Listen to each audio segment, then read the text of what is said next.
Well, happy Monday to you, a happy Monday to you, may you feel... Why do I always start with that song? I think there's something about Mondays that's just so exciting now that we have Mondays with you. I'm so glad you're here. And Gerald Wolfe is here. We've been talking on Skype. And y'all, he's already got a great setup. It looks like a set at NBC at his mansion somewhere in Tennessee. We'll investigate all that in just a little bit. Gerald, I'm so glad you're here. He's in the wings. Hey, y'all, I've had a wonderful week. I went to Lynchburg to see my dad for Father's Day.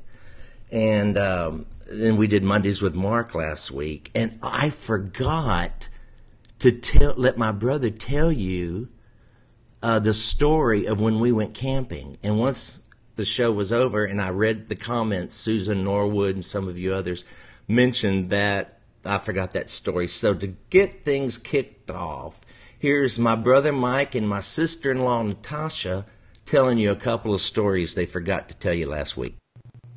I forgot to have Mike tell the camping story. I'd promised it earlier last Monday during the day. Then when we did the show, I totally forgot. So tell the camping story. I had forgotten this story till he told me the other day. Yeah, well, we took Mark camping with us, with our family. What year would it have been? Well, it was 22 years ago. Chris was about 10. Courtney was about 8. So, anyway, I have to do all the work, it seems like, when we would go camping. So I'm setting up the tent, building the campfire, setting the awnings, all the stuff we do. And I was needing some help, so I was trying to get Chris to help me, my 10-year-old, and he was doing, he was 10, so I wanted to teach him. And Mark was there, and Chris was. And was I helping? Not at all. You were sitting over on a chair, and so I was correcting Chris on something he was doing, a tie or something, I don't know, and you yelled out and you said, "Chris, come here," and he told Chris, and he says, "Chris, if you'll just mess up, Dad will never ask you again." And it's true. I learned a long time ago. All you got to do is wash the reds with the whites, and they never ask you to do laundry again. And it works in every other area of your life. I've imparted wisdom to your children through the years. You have, yeah. And what's the story Natasha told? Natasha! Yes. Come here! Hold on. She had a good one. Oh, you're up here. I'm looking at the... Hurry. Come here. Sit here. Okay, so Natasha, after we ended the show last Monday night, tells me a story. What was it? Okay, so when I was pregnant... Okay. So when I was pregnant with Christopher, Mike and I, in the fall, we were out there in the yard and we were spreading lime on our lawn. And so we're out there working really hard, and then the next thing I hear is Mark. He lifts the window up and he goes, "Hey, I think you missed a spot." So I wasn't helping then either? No. You were on the inside and we were on the outside. I have spent my life figuring out how to avoid manual labor. Mm-hmm. My dad said I used to think manual labor was the president of Mexico. So those are the stories I forgot to tell last week. Oh, yes, I've always figured out how to get out of work. But what a fabulous birthday I had, y'all. Last night was my birthday celebration with my friends, Dina, Colleen, Bubba. They took me to dinner. And I'm 60 now. I've been threatening to be for about a year. And now I really am 60. And I love it. I don't feel a bit older than 59. Hey, thank you, Mark Klein, for tuning in. Rebecca Swanner, Marlene, Jeanette Scarborough, Susan Brown Sadler, Sarah Graves, Marcia T. Sanders. All of you are tuning in. Right now there's 450 of you. Barb Nelson, Marcia McMullen. Oh, thank you. She liked the stories. Hello, Hannah Gadledge. Oh, look at all you. Thank you for tuning in tonight. Thank you for joining me on Mondays. I look forward to these. Now, tomorrow I fly to Barcelona.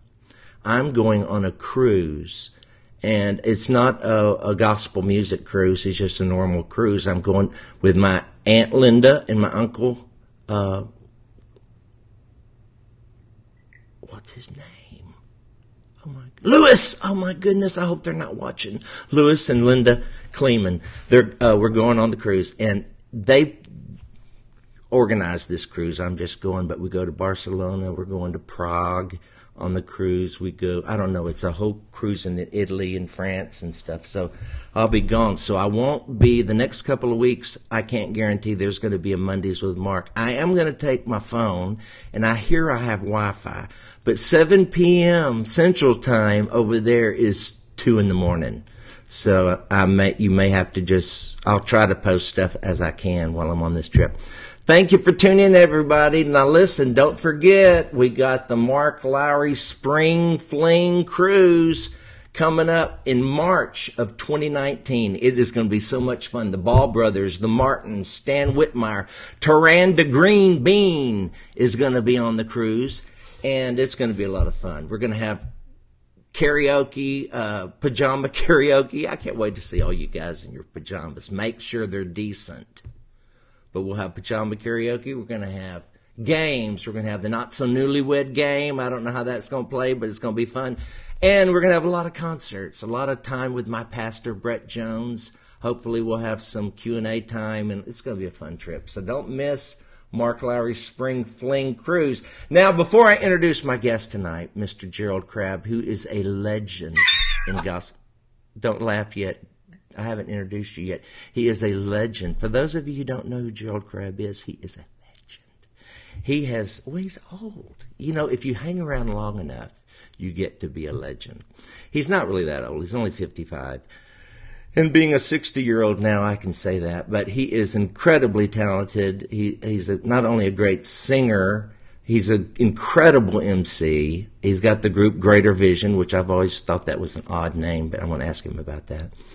And so I want to play you a little bit of what he's doing now for those of you who don't know. If you love the old hymns, y'all, I've been to one of these concerts where I was at Conroe at Mims Baptist, I think it's called, right up the road.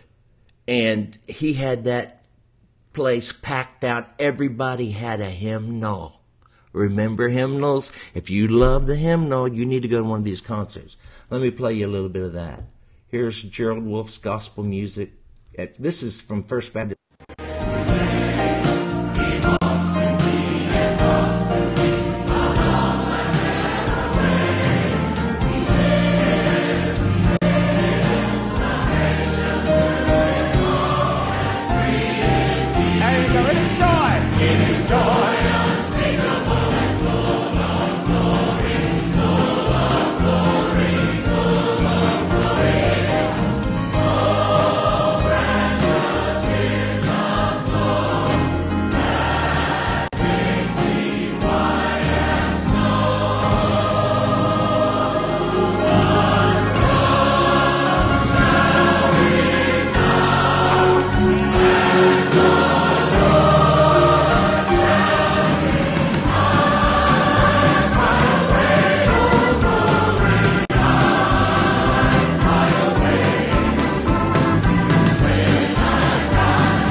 Oh, can you believe that? Oh, don't you love those songs?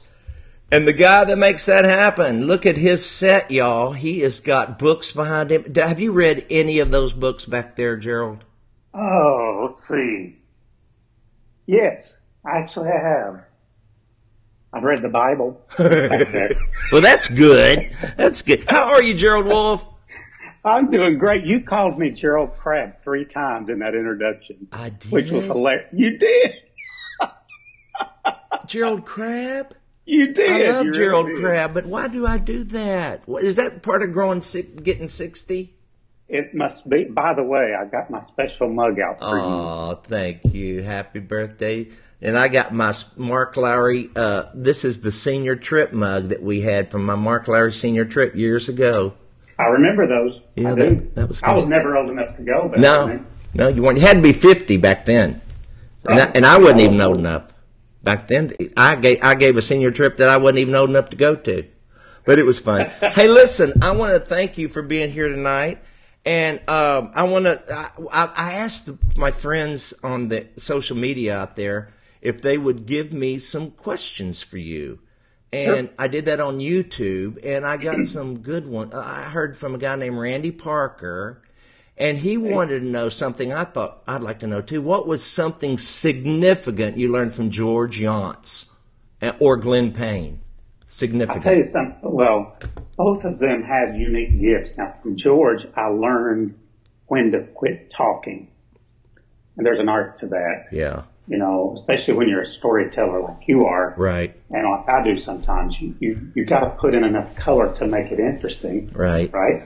Right. But if you put in too much, you lose the audience. And Right. they don't know where you went, right? Too many details.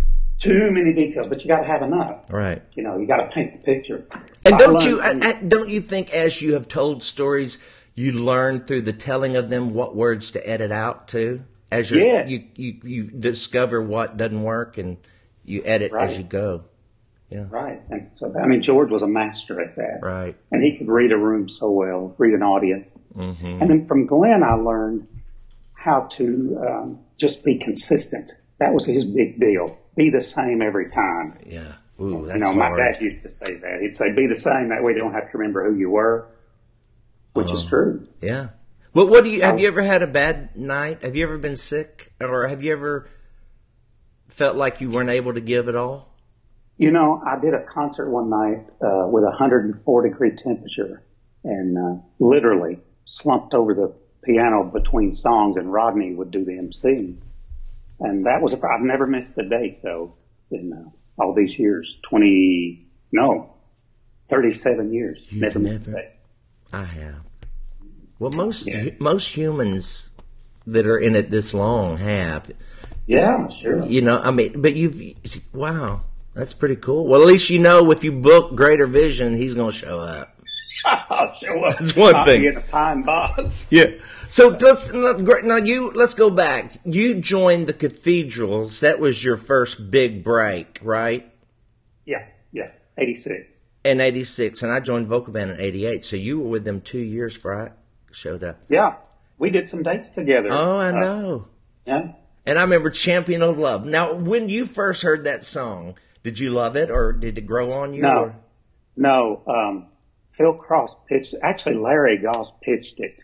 Uh-huh. Phil wrote it, and we all thought it was too contemporary for us, you know, for the Really?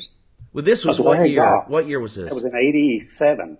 87. So that was, what was contemporary about, what made that? Just those chord progressions, it had a little bit of a Chicago feel to it, going into the first part of the song, and then those key changes that Larry had come up with. Did you get any? Sold on it. Larry was? Well, Larry was sold on it.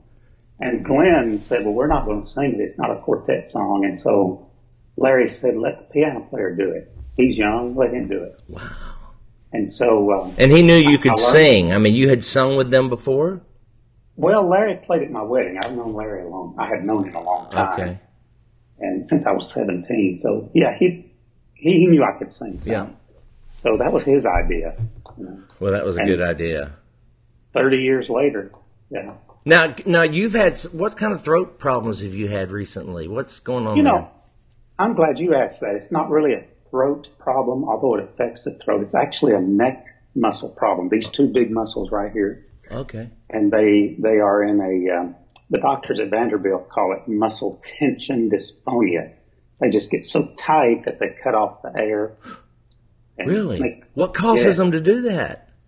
Well, it was triggered by stress originally several years ago, and then they developed a memory. Oh gosh, muscles and their memory. Fortunately, none of my muscles have been exercised enough to memorize anything.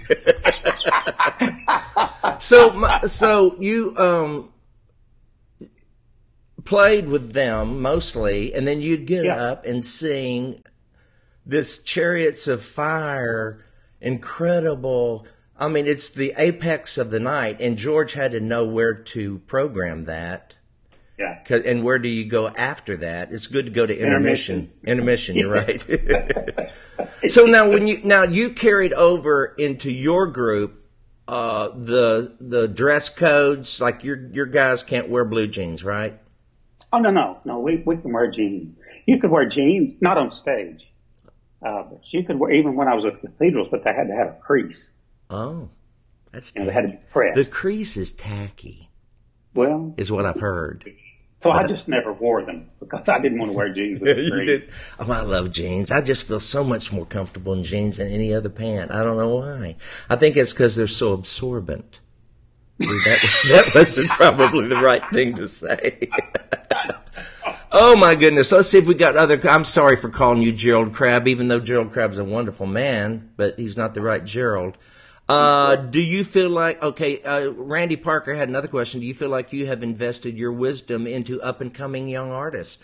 Are you helping them? You know, I try. I'll tell you though, a lot of people ask questions, but they really are looking for you to agree with them rather than to really offer help. Advice and such? Yeah.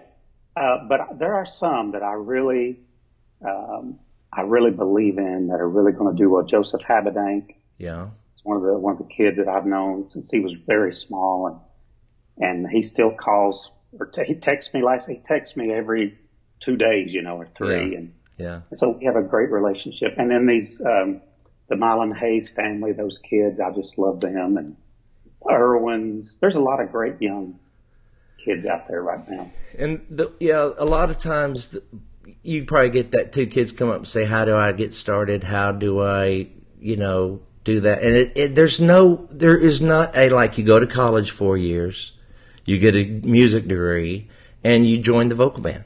It doesn't work that way. Right. What do you tell them? I say grow where you're planted. Mm-hmm. And let God bring the increase. Grow, sing everywhere you can. Nursing homes, youth groups, weddings, funerals, anywhere they'll have you. That's what I did. That's exactly what And I then thought. I didn't even have a brochure. It was just word of mouth, preachers talking. But back in that day, now it's a different day now. These young people coming along, they got to get on YouTube you can bypass the red tape on YouTube and build a career that way. But now I wouldn't even know what to do, to really start. Because most churches have their own music programs. They don't bring in artists like you. You got to be going back. You must have a select group of churches you repeat. Right, that's right. You go back every year. And then we add a few every year. As pastors leave or as music guys leave, the whole dynamic changes and you just go with it. So you've got the music, this hymn sing, they can go, where can people find information about that? It has its own website, gospelmusichymnsing.com. Gospel and music. we do a spring tour and a fall tour. And now, do you have all those artists on that? Like in that video, all those artists come. So it's almost like a modern day, old fashioned homecoming or something, with all those. Different... I mean, we'll have usually 20 singers on the platform, and then the audience does most of the singing, which is my favorite part. Yeah, me too. You can't beat that. I mean, that Mims Church. Oh my goodness. What was that, Mims First Baptist or something? Mims Baptist. Yeah. Mims Baptist up in Conroe. Man, they can sing, that church. Oh, yeah. And they had like 250 in the choir. Yeah. I miss the choirs. You were there. I know, and I got up and you weren't leading that one song right. It was in that clip. You didn't hold that note long enough. Remember back in our day, he asked me how I don't know, was it He Lives? He lives, and I kept wanting you to, or whatever it was. And so I had to get up there and rule the thing. You did. And I told that story when we did the video at Dr. Stanley's church. Oh, you did? Yeah, oh yeah. And we redid the song again. And oh, yeah. Like you taught me how to do it. What a fun night that was, y'all. Hey, listen, let's see if y'all have any questions for Gerald. I'm looking at Gerald Crabb here. Gerald Wolfe Crabb. Glad to meet Gerald Wolfe through Mark on this program. Monday board meetings are so boring, and I look forward to these Monday nights. Oh, thank you, Catherine. I can't pronounce your last name. Look at this last name. Kruzewski. Thank you, Catherine Kruzewski. Appreciate it. God bless you, honey. Let's see if there's any other questions for Gerald, y'all. Okay, here's one. Not a question. I sang it. Mims Baptist when I filled in with the Booth brothers. That's Randy Lewis. Oh, Randy Lewis. He's from Michigan. You know Randy Lewis? Cool. He lives in Michigan. He does. You might know some. Ask Gerald about Jason Lovins. I don't know who that is. Do you know Jason Lovins? He's a contemporary Christian singer Okay. who I met when he was just a kid. His grandmother's from this area. Chris Ladd says, keep doing the old hymns. I'm sure you will. Oh, yeah. So did you ever listen to contemporary Christian music growing up? Well, as it was at the time, you know, the Imperials were contemporary. Right. I listened to them, and Evie. Oh, yes. She's going to be Evie on. Grant. Evie's going to be on the show in a couple of weeks or months or so. She's Isn't so she a sweet. doll? Yeah, she's so nice. She is. And then Amy, and that was about it. But you grew up on the cathedrals and Southern Gospel. Happy Goodman Family. Oh, and, my gosh. that was my favorite. Me too. And the Rambos. Oh, I used to see them 2 or 3 times a year. Oh, I love the Rambos. Well, so let's see. Anybody got a question? I'm out of questions for him. No, I didn't do this. Oh, Greater Vision. Oh, ordered the new Greater Vision CD. Can't wait. When is that coming out? Becky Taylor. Oh, is it out? Friday. Okay. Now, Friday. did Rodney write all those songs too? Rodney wrote, and Chris Allman, who is also a great writer, you know him. Yeah. And then we went back and pulled some that we hadn't done in forever. Matter of fact, Hallelujah Square, we'd never recorded that. Oh, you're We kidding. did that. And then we did Feeling at Home. You did that with Oh, yeah. Gaithers way back. So yeah, it's great. It just came out Friday. Someone said, hi, Mark and Krabby Gerald. Well, Jennifer Cruz, that was sweet and Christ-like. No. She must know you, huh? Let's see. Give me the old hymns. No. Oh, they're going by too fast again. Well, thank you, Chris Ladd and Marjorie Cordner, all you guys tuning in. So, Greater Vision, where'd you come up with that name? And did you get made fun of for it? Because Greater, I mean, it's like, oh man, you got Greater Vision as opposed to Lesser Vision or Mediocre Vision. I want to start one called Mediocre Vision. Well, that's where I am now. That's you know, I wrote a song in '84 and entered it in a contest. You may remember when the Quartet Convention used to have a songwriting contest, and they would announce the winner on Saturday night. Yeah. And it placed third behind a Diane Wilkinson song and a Kirk Talley song. So, yeah. And so nobody ever recorded it. And so when we started Greater Vision, Mark Trammell's wife saw a banner in their church that said, we need a Greater Vision, and she told Mark about it. And I said, well, I've got a song by that title. So that's how we came up with Greater that. Vision. Okay. That's good. That makes sense. Tell us the story behind God Wants to Hear You Sing. Paul Chilson wants to know.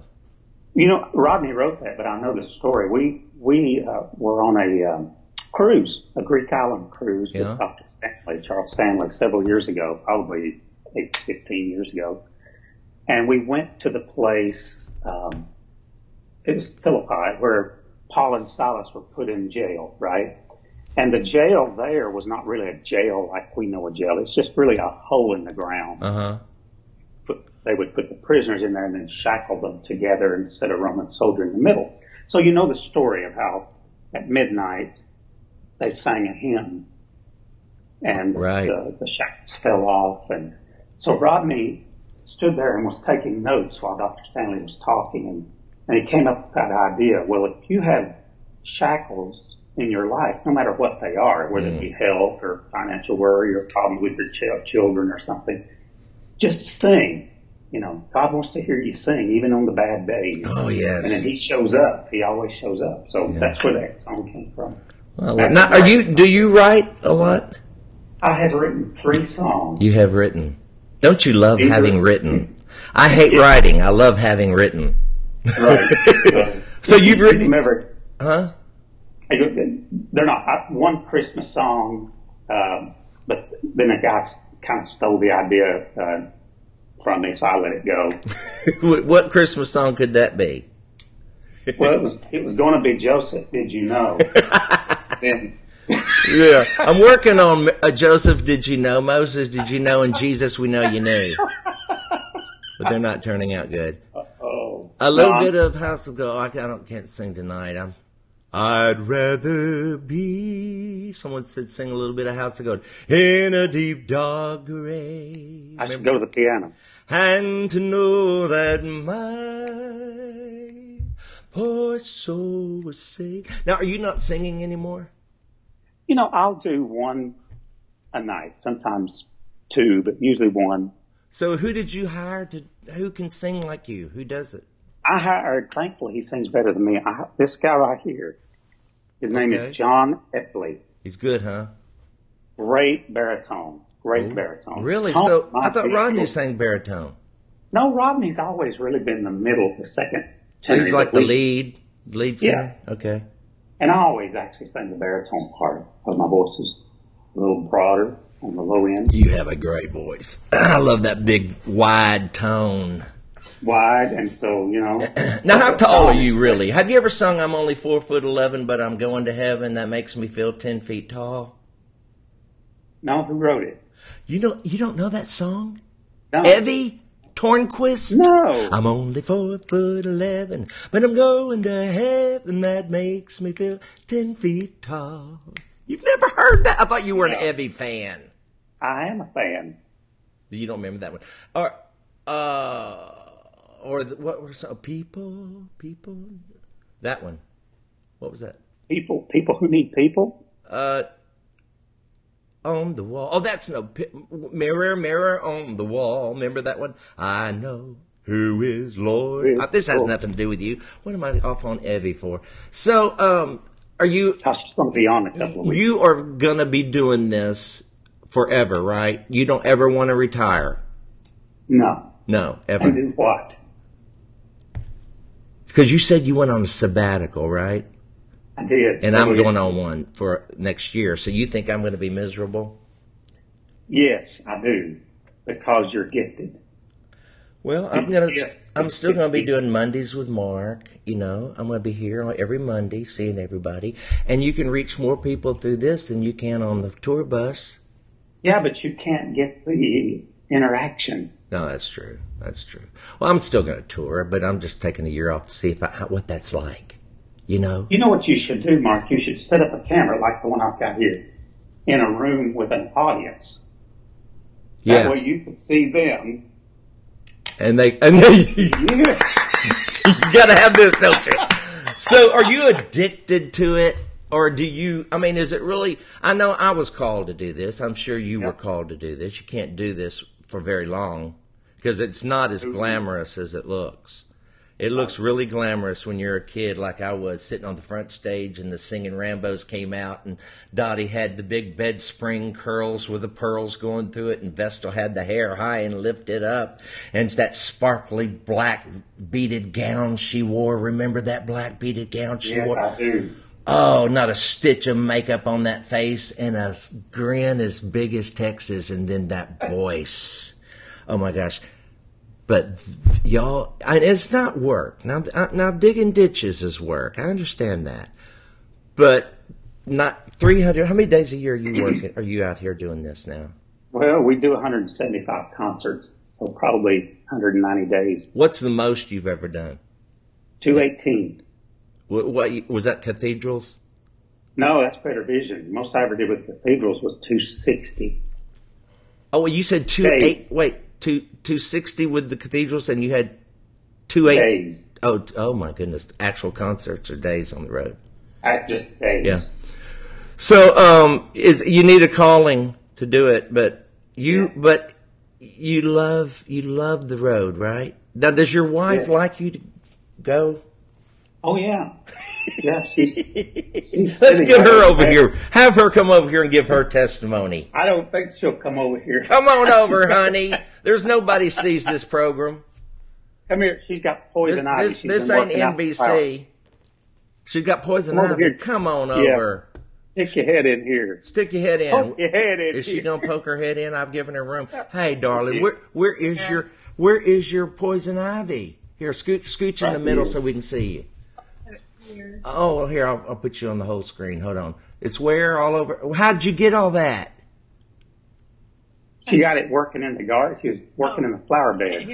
So let me. Oh, she can't hear you, right? You got the earphones. I like to work in the garden.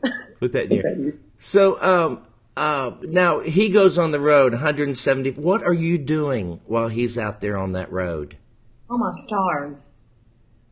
Everything. And I love it. I love to stay busy, you know. She takes care of You love him. You love him being gone. Oh, look at that baby right there. So if he were to, when he was home for 5 weeks on that sabbatical, were you ready for him to go? No, it's great. It's just, I don't Come know. on, be honest. We gotta. No, seriously. It'll help our ratings if we can stir something up. Let me tell you, it's a calling for the wives. As well Say, I can't hear you. What?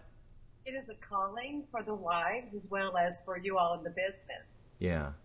You know, Yeah. we love it. It's a piece that I have when he has to go on the road. Okay, see you Monday, see you Tuesday. Oh, that's great. You know, See you in 3 weeks. Well, you raised, and your kids turned out all right. Oh yeah, They haven't murdered. They haven't murdered anybody yet. not yet. No. And you had 3. See, if you had, I always thought Guy Penrod having 8, you really up your chances that one of them's going to be an axe murderer. You know, I think keeping it to 3, you kind of can work them, make sure they don't veer off the path. But you have 8. How do you keep a hold of all them? I couldn't remember their names. Isn't that the truth? Well, thank you for. Family, there's 3, right? Huh? 3 in your family, or is it 4? I have an older brother and a younger sister. Okay. Yeah. 3's a good number. You know, you've replaced yourself and you threw an extra in the pot in case, you know, you need to have an heir and a spare, is what I figure. Gerald, is there anything else we should talk about? No, well, just remember this. Yeah, they can go to Greater Vision, what? GreaterVision.com? GreaterVisionMusic.com. Yeah. Greater Vision Music. And 2, don't forget the Quartet Convention. Oh, yeah, let's talk coming up. about that. You own, you know, you're one of the owners, right? I'm on the board there, On the yes. board? Have been for several years, yeah. And how many artists will be there this year? Oh gosh, I would guess probably 60. Yeah. So if you are a gospel music lover, you need to go to the Quartet Convention. Everybody should go at least once if they love gospel music. Yeah. We'll have 40,000 people, you know, Over the week, for the course, week, for over the course week. of the week. Yeah. That's fantastic. Yeah, I remember when I was a kid. It was originally called the singing. What was it called? International Song Festival. International Song Festival. That's what. You know, I sang there when I was 11 Really? at the International. J.G. Whitfield let me on that program when I was 11, and the next day I signed a recording contract with the Benson Company. That was another life.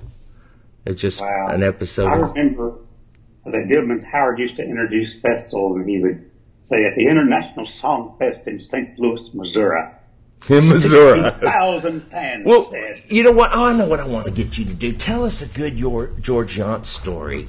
One that you can repeat. One that we can...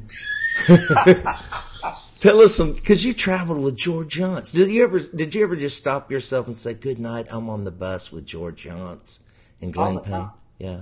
You know, the best part of being with that group, other than the concerts, was sitting up in the front lounge after the concerts. Oh, yeah? And after George had done his paperwork, you know, and then he would start telling stories and jokes. Yeah. And you've been on the bus. I remember one night you and Bill were on the bus with us somewhere Yeah. till 3 a.m. Right. Oh. Listening. And that was before video...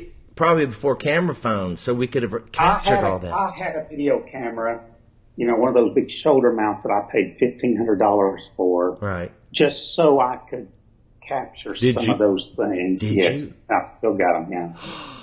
Yeah. I wish you'd let somebody edit those so we could maybe show them or something. I'd love, people love, you know, I mean, George was so loved.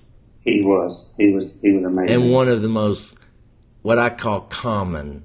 He was not aloof. He could walk through a room and make everyone in his path feel like he spent time with them, and yet he still made it through the room. I don't know how he did that. Because I pull the phone up and pretend I'm talking so I'll get through it. But no, he was a master at that. He made everybody feel so loved. And but so anyway, tell us a good story, and then we'll all go to bed. Oh my goodness! Can you think of one? Can I think of a good George story that I can tell? Wow. Well, they weren't all. You caught me off guard. I'm sorry. I hate it when people ask me that about Bill Gaither because I can never think of anything either. Just a real good man. Well, he's always acting like he's drunk. That was a gift. That was. I'll tell you a funny story. One of the last session I did with them, I played, and Larry Goss was the producer, and JD, had been straightened up for quite a while. But anyway, he came into the studio, and he and George had been friends for 50 years. Oh yeah. And he came into the studio with his jacket ripped and hanging off, and his hair messed up, just to scare George, make George think he'd fallen off the wagon. Off the wagon, and so George did a verse of the song. It was a Gaither song. You can take all my possessions. Oh my gosh! And he did it sounded in the like voice. He did it in the voice of a drunk, just for us. Oh, he did. He could do it. Still has the tape of that. Who does? Mark. Oh yeah. It was so funny. Just to be funny. Oh sure. Yeah, I mean, you gotta. Oh, I got Gerald Wolfe. I got your name under me. Wait a minute, I'm not Gerald Wolfe. There you go. I'm doing all the. Are you impressed? I'm doing all the directing. I put the name. I got your name up under over your. I mean, I've learned this app pretty good. I watched your shows, and I thought you had Q or somebody there doing the. No, that's why for the last 10 minutes your name's been over my person because I forgot to scoot it over. Did say Gerald Crabb? Yeah, Gerald Crabb. That's right. Well, let's see. Anything else? Anytime you can think of some of those stories, you're welcome back. Anytime, we'll pull you in for a minute or two. Tell us a good story. Are you on the road this weekend? Yeah, we're going to Virginia, Ohio, and Michigan this week. Virginia, Ohio, and Michigan. All right. Well, everybody. Then we go to Alaska. Oh, was that a cruise? Yeah, with Dr. Stanley. We do that every year. Yeah. He sells out the whole ship, doesn't he? We take the whole ship. Wow. So you have to do 2 shows, you don't? Well, we do, but we only do, we do the Sunday morning worship with him. Yeah. And then we will do a Sunday night hymn sing. Oh, good. And then we will do, Greater Vision will do a concert on Monday or Thursday night. But it's not like the Gaither cruises where you do 2 every day. Oh yeah. No, yeah. we only do, I think, 2 concerts during the week. Well, everybody I'm sure enjoys it.